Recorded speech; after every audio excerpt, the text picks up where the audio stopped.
Have you ever felt like someone was watching you when no one should be there? Well, imagine being a nurse and discovering that your patients who should be unconscious are all staring directly at you, and you're trapped reliving the same night forever. Tara thought it was just another typical graveyard shift at Mercy General Hospital. The ICU was quiet, except for the steady beeping of monitors and the occasional shuffle of her sneakers against the linoleum floor. She made her rounds, checking on patients who lay still under crisp white sheets, their faces peaceful in medicated sleep. But something felt different tonight. As she adjusted an IV drip for Mr. Henderson in room 12, she caught a glimpse of movement in her peripheral vision. When she turned, Mrs. Garcia in the bed across the hall appeared to be watching her. Tara blinked and looked again. The elderly woman's eyes were closed, her breathing steady and rhythmic. Must be exhaustion playing tricks on her mind.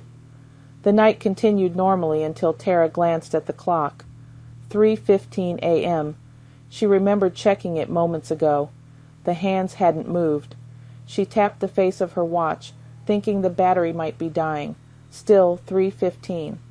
Then suddenly she was back at the nurse's station, starting her shift all over again. The same conversations with the day shift nurse, the same patient chart reviews, the same walk down the dimly lit corridor.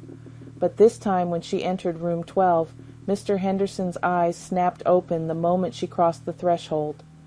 His gaze followed her every movement as she approached his bedside. She checked his chart.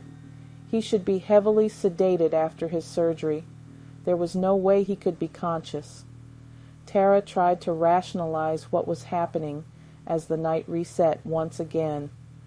Maybe she was having some kind of breakdown from working too many double shifts, but each loop brought new horrors.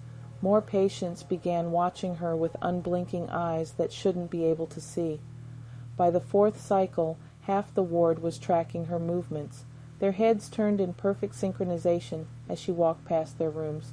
She tried speaking to them, asking if they needed anything, but they never responded. They just watched with hollow, knowing stares. The fifth loop was worse. Every single patient was awake and watching, even the comatose ones.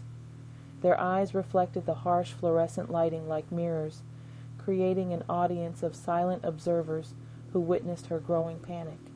Tara realized she was trapped in some kind of supernatural punishment, doomed to repeat this shift while being studied by forces she couldn't comprehend. Each reset brought her closer to understanding that she wasn't just a nurse anymore. She was the patient, and something else entirely was conducting rounds on her sanity.